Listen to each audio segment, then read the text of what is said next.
नमस्कार, आप हैं बिहार संवाददाता के साथ और मैं हूं मनोज चतुर्वेदी। राजद के विधायक जो हैं फतेह बहादुर सिंह अपने उस वक्तव्यों के द्वारा जाने जाते हैं जो हिंदू धर्म देवी देवताओं का हमेशा अपमान करते हैं। उन्होंने कल मां सरस्वती को कहा कि वो तो पुत्री हैं और उन्हीं ने विवाह कर लिया अपने पिता से, ब्रह्मा की पुत्री हैं और ब्रह्मा ने विवाह कर लिया पिता से। तमाम वजूल फजूल बातें उन्होंने कही है और यहाँ तक कह दिया कि हिंदू धर्म में ये जो है, मतलब उन्होंने चोट की है हिंदू धर्म में फिर से। इसके पहले भी माँ दुर्गा के ऊपर उन्होंने प्रश्न चिन्ह उठाया था। हमारे साथ प्रदेश की प्रवक्ता भाजपा की सुहेली मेहता हैं, प्रोफेसर हैं। इस पर तो हम बात करेंगे ही, लेकिन बिहार की राजनीति में जो गर्मा गर्म बहस चल रही है ललन सिंह को लेकर, और ये भी बहस चल रही है कि जदयू का जो ये अध्यक्ष का पद है ये शायद श्रापित है। किसी भी अध्यक्ष को देख लीजिए, उसकी विदाई बड़ी बेआबरू होकर हुई, जैसे कि ललन सिंह की भी हुई।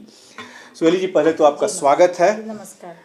पहले तो बात कर लें कि ये जो महिलाओं पे, माँ सरस्वती एक देवी हैं, महिला हैं और महिला देवी का ही रूप होती है। फिर से मतलब राजद के विधायक फतेह बहादुर सिंह ने कहा है कि उन्होंने ब्रह्मा की पुत्री थी और बाप ने बेटी से विवाह कर लिया। ये कहाँ तक सही है? क्या ये कहना लोग चाहते हैं? क्या इनकी मति मारी गई है? सबसे पहले तो देवता को हम लोग महिला और पुरुष में नहीं बांट सकते हैं, और ये तो राष्ट्रीय जनता दल के लोगों की फितरत है कि एक तुष्टीकरण की राजनीति के तहत इस तरह की बातें करते हैं। और आप जिस विधायक की बात कह रहे हैं, तो ऐसे विधायक लोग को जब कोई नहीं पूछता है, जो सिर्फ पार्टी के नाम पर और जाति के नाम पर जीतते हैं, जिनका अपना कोई विज़न नहीं होता है कि अपने क्षेत्र का विकास हम कैसे करें, और इसी के कारण बिहार बहुत हद तक पिछड़ा हुआ रह जाता है सब कुछ होने के बावजूद। तो ऐसे विधायक सिर्फ मीडिया में बने रहने के लिए कि हमको चार लोग पहचान पाएँ, इस तरह की बयानबाजी करते हैं। लेकिन सुहेली जी, आपने जाति की बात की तो लवकुश समाज से ही तो आते हैं।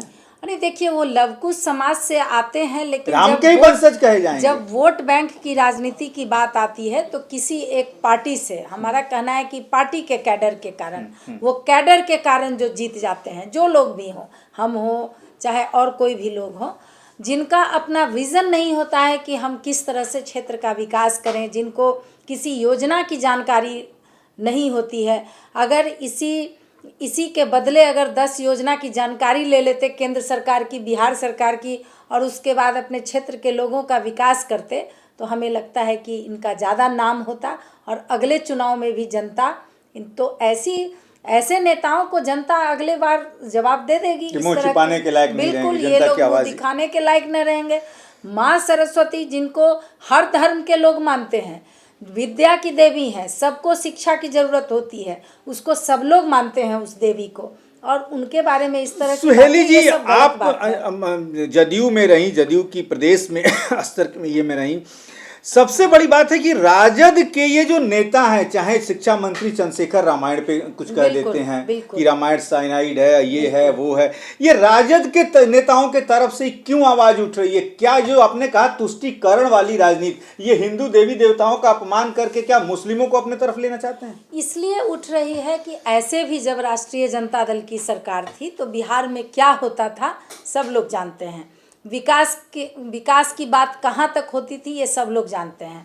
शिक्षा मंत्री जी के सिर्फ रामचरितमानस में ही इंटरेस्ट लेने के कारण और ये उल्टा पुल्टा बोलने के कारण आज देख रहे हैं कि बिहार में शिक्षा की जो स्थिति है, जो शिक्षक की जो दुर्गति हो रही है, जिस तरह से शिक्षकों को डिमोरलाइज किया जा रहा है। हमेशा एक शक की दृष्टि से देखा जाता है कि शिक्षक समय से नहीं आते हैं। शिक्षक ठीक है, कुछ लोग अपना, वो तो हर प्रोफेशन में होता है कि कुछ लोग जो हैं वो काम चोरी करते हैं। आपका इशारा कहीं आप भी प्रोफेसर हैं, आपका इशारा क्या के पाठक की तरफ है क्या? नहीं, के पाठक की तरफ तो है ही निश्चित रूप से। तो के पाठक गलत क्या कर रहे हैं? नहीं, गलत तो नहीं कर रहे हैं, लेकिन एक अगर कुछ शिक्षक अगर समय पर नहीं आ रहे हैं, चाहे कुछ इस तरह की बातें हो रही हैं, तो आप उसके बदले, हम तो ग्रामीण इलाके से आते हैं, हम वहाँ के शिक्षकों की हालात देखे हैं। अभी बीपीएससी से जो अपॉइंटमेंट हुआ है, 52 किलोमीटर दूर महिलाओं को दिया जा रहा है, जो अपॉइंटमेंट है उसका कराया गया, और सुबह 9 बजे से लेकर 5 बजे तक रहना है। सारी छुट्टी कैंसिल है, आप बड़े दिन की छुट्टी नहीं दे रहे हैं, पर्व त्यौहार की छुट्टी नहीं दे रहे हैं। तो आपको क्या लगता है कि छुट्टियां कम देने से क्या पढ़ाई ज़्यादा हो जाएंगी?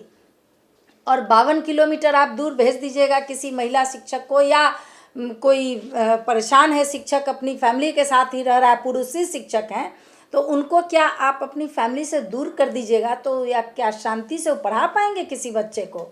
ये तो व्यवहारिक बातें हैं, ये तो समझना चाहिए। ये तो वैसे ही लोगों का दिमाग हो सकता है जिसको अपना परिवार नहीं हो, जिसको परिवार के प्रति सेंटिमेंट नहीं हो, जिसको सोसाइटी से कोई लेना देना नहीं हो, वैसे ही लोग इस तरह के फरमान जारी कर सकते हैं। तो फिर भी तो बिहार में बाहर के लड़के आके बिहार में बीपीएससी निकाल रहे हैं, ज्वाइन कर रहे हैं, उसके बाद निकल रहे हैं कितने, ज्वाइन करके छोड़ भी तो रहे हैं। वो तो ठीक है, निकला, हर जगह बेरोजगार लोग हैं, ऐसा नहीं है कि सिर्फ बिहार में ही है, हर जगह बेरोजगार लोग हैं।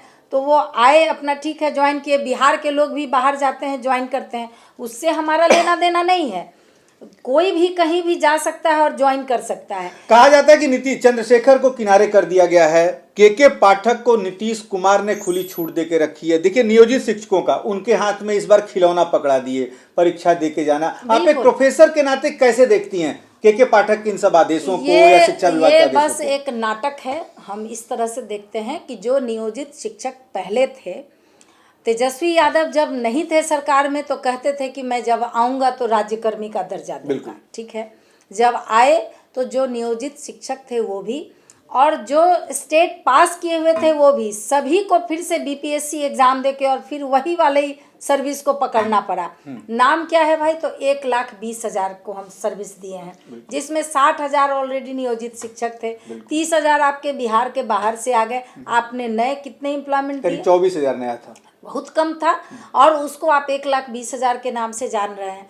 तो ये सब बस एक आई वॉश है। चुनाव का समय है तो स्वाभाविक है चुनावी स्टंट मारेंगे हम तो इसको ये। लेकिन चलिए, राज्यकर्मी का दर्जा मिला, इसके लिए बिहार के सभी राज्यकर्मी का दर्जा जो नियोजितों को मिला वो 3 परीक्षा उनको पास करनी पड़ेगी। वही तो कह रहे हैं कि 3 परीक्षा पास करनी होगी, और उसमें जो फेल हो जाएंगे उनको फिर। तो ये तरह तरह के शर्तों के साथ आप शिक्षकों को क्या भीख देना? कहीं सरकार बदलेगी? नहीं, आप शिक्षकों को क्या कह रहे हैं? यहाँ पे रखा है, फिर शिक्षक वहाँ पहुँचे, फिर थोड़ा सा पीछे खींच लिए।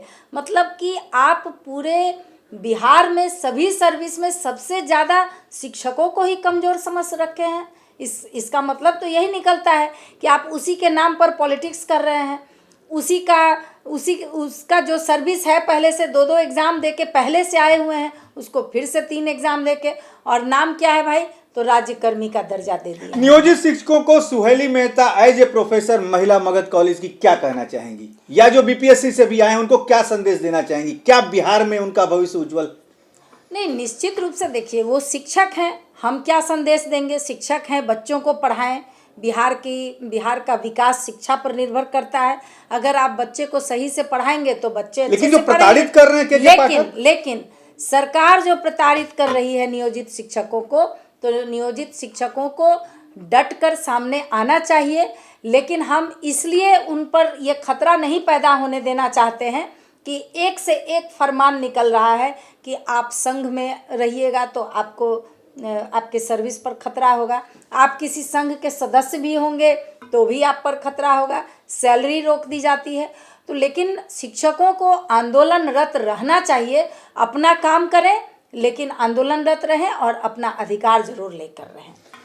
तो ये थी सुहेली मेहता, मगध महिला कॉलेज की प्रोफेसर हैं। शिक्षकों के ऊपर जो प्रताड़ना हो रही है, के पाठक रोज जो नए नए फरमान जारी कर रहे हैं उसके बारे में बता रही थी। ऐसी तमाम खबरों के लिए आप बने रहिए हमारे साथ। नमस्कार।